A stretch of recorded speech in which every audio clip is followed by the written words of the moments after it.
The basic question in this video is why and how the Boko Haram Muslim community has become an enigma. A community that has taken Nigeria more than a decade to eradicate.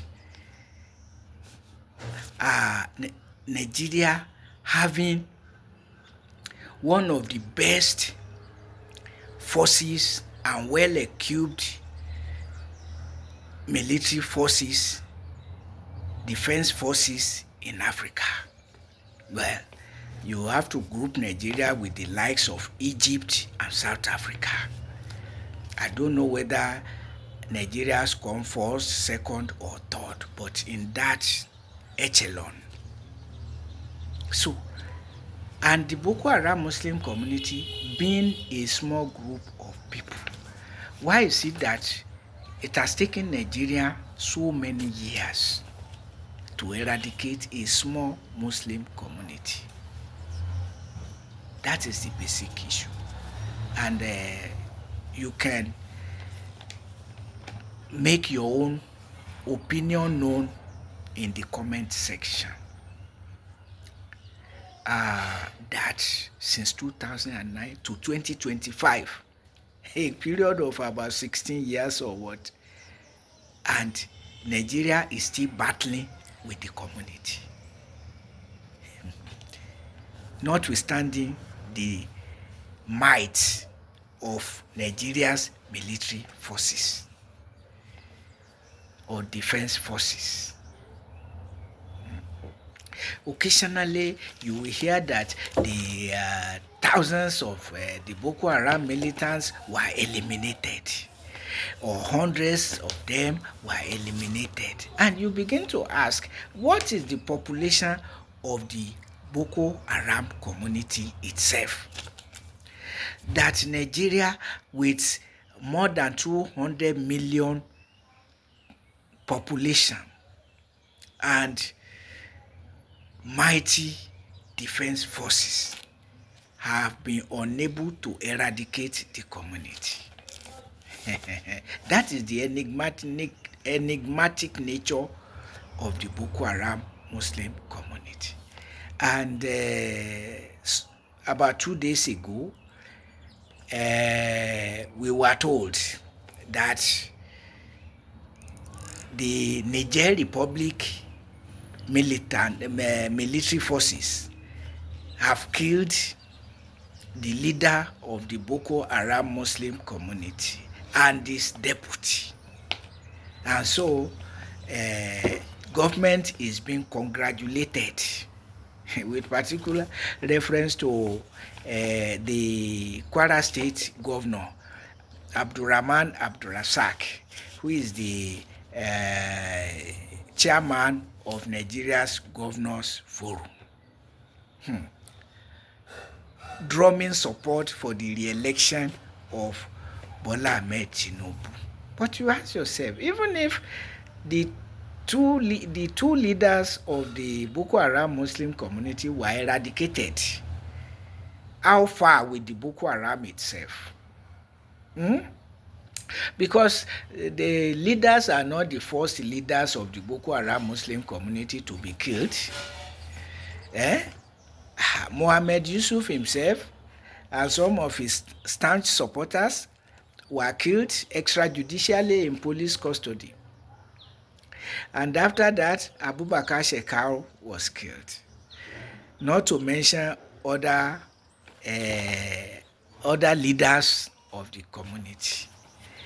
And now, the claim that the two leaders were eliminated by Niger Republic military forces has been denied by the leadership of Boko Haram. But the issue, why is it taking Nigeria so many years to eradicate a small Muslim community with all the military might of Nigeria? But again, what remains of Nigeria's military might? because the robust security forces left behind by the former President Olusegun Obasanjo have been depleted. Many military leaders eliminated. Air Force, Navy, oh my God. Because sometimes the military, the defense forces will ambush Boko Haram, and sometimes the Boko Haram will also ambush Nigeria's security forces.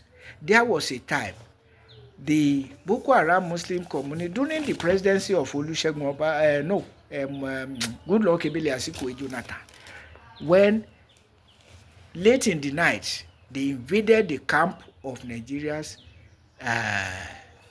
armed forces, and I think most of them, if not all of them were eliminated. Sometimes by ambush, sometimes by surprise attack. So you can look at Boko Haram and say, this community has been seriously depleted. But what about Nigeria's defense forces? What remains of it? What among the best men have been eliminated? Is it? So, and the two leaders have not been eliminated according to the Boko Haram Muslim community. And I begin to ask, what would the Boko Haram gain from telling lie? Because what you find is that Boko Haram does not tell lie. It's Nigeria's rulers who tell lie. Boko Haram will not tell you what did not happen. When they tell you it happened, it happens. They didn't deny that Abubakar Shekau was eliminated when he was eliminated, but now they are saying that their leaders are not eliminated. And you ask yourself, why must Nigeria be involved in a religious war? Because this community did nothing wrong against Nigeria, and that was why Obasanjo did not attack it throughout his presidency. Let's look at the story that the Boko Haram Muslim community was founded in 2002 under the presidency of Olusegun Obasanjo. Obasanjo ended his second term in 2007. That's a period of 5 years during which the community lived in peace.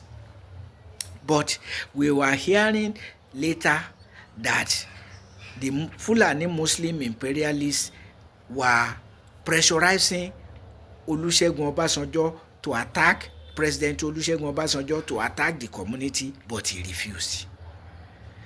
Because he has to ask himself, as the person who signed Nigeria's constitution into law in 1979, Section 10 of which prohibits state religion, and the Constitution guarantees freedom of religion and association. And so I give it to the former President Olusegun Obasanjo refusing to take up arms against a community that did not do anything criminal known to Nigeria's constitution. When Obasanjo used the army or defense forces against the miscreants in Niger Delta around Odi village, it was once and for all, did not boomerang or last. That was it. That was a general, a retired military general who knows his onions, including social justice, including legality. But Umaru Musa Yar'Adua, coming from the Fulani Muslim imperialist circle, and Goodluck Ebele Asikwe Jonathan, not caring for anything other than how to become Nigeria's president, as if the ticket is required in heaven, that you were once Nigeria's president, so this is your place, So it's just like the current president, Bola Ahmed Tinubu, who didn't care whether somebody from the southwest has served 8 years or not, but he must become the president before he dies, even at his age, even when he cannot sustain 2 hours meeting without dozing off. Because of his age, but he doesn't care about that. So, and that is the level of criminality of Nigeria's rulers, taking up arms against an innocent Muslim community, protesting the fact of abusing Western education to perpetrate haram, Boko Haram. Boko being Hausa transliteration of the English book, and haram being somebody misappropriating what does not belong to him or her. So, how do you justify this war ravaging human lives and the economic resources of Nigeria since 2009 to date, other than Nigeria's rulers are unruly, criminal people, corrupt people, bloody people, because they are not, neither Yaradua nor Jonathan nor Buhari nor Tinubu is horrified by bloodshed. Heartless people, don't care for anything. And that is the unfortunate thing about Abubakar Atiku saying that he urged Olusegun Obasanjo to take up arms against the community. So that means that Atiku is looking for power to fight Boko Haram. So he has shot himself in the leg without knowing it. Hopefully that Nigerians can read his lips, Atiku's lips, But more often than not, they don't. Otherwise, whatever the Nigerians will have given it whatever it will take to ensure that Bola Ahmed Tinubu, who didn't see anything wrong with the 8 brutal years of Muhammadu Buhari, does not succeed Muhammadu Buhari. Now he has succeeded him, and you see he's doing worse than Muhammadu Buhari. And because of the terrible strangulating economic policies of Tinubu, militant groups are mushrooming and getting stronger, operating. They have expanded their operations to Kwara State, for some time now in Niger State, and also Ondo State. I don't know the connection with Ondo State. I don't know. But in some other places too, you see armed gangs going about. I asked during the presidency of Muhammadu Buhari, what has led to this mushrooming armed bandits? And they told me because the economy is hard on people, and so people with criminal minds are in business, so can be as heartless as Nigeria's rulers, because the Boko Haram Muslim community was peaceful throughout the presidency of Olusegun Obasanjo and remained peaceful until attacked by government, until Goodluck Jonathan insisted on succeeding Umaru Musa Yar'Adua, who didn't finish his first term, and his Northwest would have been allowed to produce his successor, but Jonathan said it was not going to be. So that is how Nigeria's rulers are creating problem for Nigeria, imposing Islam on Nigeria, imposing jihadist war on a nation which constitution prohibits state religion. Level of criminality declaring that non-existent fuel subsidy is gone, and even that other subsidies are gone, And we are Nigerians have not been told where has the fuel subsidy gone, where are all the subsidy gone. More so when government is sinking Nigeria in worse depths than its predecessors that did not declare all subsidies gone. Now the question, why is it that Nigeria, with her with the might of her defense forces, is yet to eradicate the Boko Haram Muslim community since 2009 till date? In December 2011, I related the message of the oracle, Ifa Orunmila. Boko Haram will not be eradicated without dialogue for peace with Boko Haram. And that if at all Boko Haram is eradicated, Ifa Orunmila could see mushrooming armed bandits replacing Boko Haram. You can see that Boko Haram has been seriously depleted but not eradicated, and that the mushrooming armed bandits militant groups predicted by Ifa Orunmila are coming to reality. Not just now, since the days of Muhammadu Buhari, throughout Umaru Musa Yar'Adua and Jonathan, it was Boko Haram. By the time Muhammadu Buhari added S-men terrorism to the war, doubled himself as Nigeria Petroleum Minister, not accounting for anything as President of Petroleum Minister, and impoverishing the masses of the people. Criminal gangs, militant groups started to mushroom.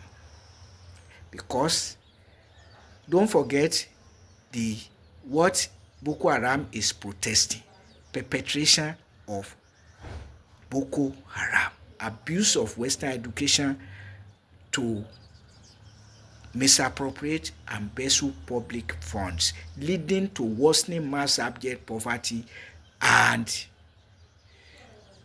leading to retrogression of Nigeria and worsening mass abject poverty. So, what has changed? Because nothing has changed, except for the worst, the situation is getting worse. And so, celebrating the killing of two of the leading Boko Haram figures are now denied by Boko Haram. And as I say, Boko Haram tells you as it is. There's nothing Boko Haram tells you that is not true. It's only Nigeria rulers that tell truth, because they are protecting Islam for the Fulani Muslim imperialists. I hope you know that the Boko Haram community is a Fulani, is composed of Fulani Muslims, but protesting against perpetration of Boko Haram against the masses of the people. The widening gap, endlessly widening gap between the have and the have-nots, leading to ocean of beggars in the north, streaming southwards. So, what has changed? So, Ifa Orunmila, who predicted that there will be no end to the nobody will eradicate Boko Haram, some deep thinkers can even arrive at it to say, the way you lay your bed or what you sow is what you reap. You are sowing corruption. You are expecting societal sanity. Where will you get it? Where will you get it? And the corruption is deepening. With fuel subsidy is gone. All subsidies are gone. That is deepening corruption. And so the crisis is getting deepened with mushrooming armed bandits, armed gangs, terrorist organizations even coming to Nigeria because the land is fertile. And I say, you common people, stop trooping to church and mosque because you are fueling the fire that is roasting you alive. When they look back, they say Muslim Islam owns the land. Christianity own the land because they see the population trooping to their churches and mosques. But once you stop trooping to churches and mosques and begin to rise against social injustices, including the war against the Boko Haram Muslim community, you will see radical change because the rulers of the land will be afraid that when they perpetrate corruption, there will be no clerics, Christian and Muslim clerics who will defend them in church and mosque, or who will pour water on the hot iron to say, let us be patient. It's question of time. The corruption has been there for a long time. It will take time to be eradicated. Oh my God. Oh my God. Fuel subsidy is gone. All subsidies are gone. Yet, funding pilgrimage boards and subsidizing pilgrimages for privileged Christians and Muslims, while the overwhelming majority of Christians and Muslims are suffering. And the Boko Haram Muslim community that say, in the north we are all Muslim. Why is the gap between the half and the half not getting wider and wider? And oceans of beggars, Muslim beggars from the north. You see it? So this is what the Boko Haram Muslim community is protesting. But too many Nigerians are blinded by Christianity and Islam not to see the root cause of their suffering, of their situation. The abuse of power to attack the community, the abuse of power to declare non-existent fuel subsidy gone and other subsidies gone, yet to place Christians and Muslims subsidizing pilgrimages for them, funding pilgrimage boards and subsidizing pilgrimages for them. And that is the danger religion constitutes, and why I'm saying don't turn African traditional religion into another Christianity or Islam. Let us unite in telling Nigeria rulers to govern the land judiciously rather than religionizing the nation, as it were. Religion is of the heart. That's the word the Yoruba people say. Ọkàn ẹni, làáfà ẹni. The person, your preacher, your guardian angel is your conscience. God gave that conscience to you. And then you can learn from human experience, from life. You see what happens to evildoers. You see the consequences of sowing evil.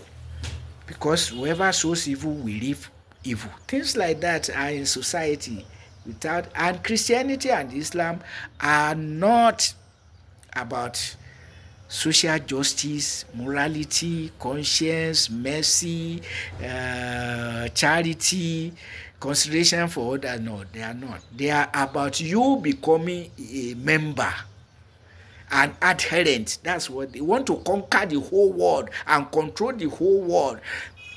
And the more they succeed, the more bigger their earthly empires.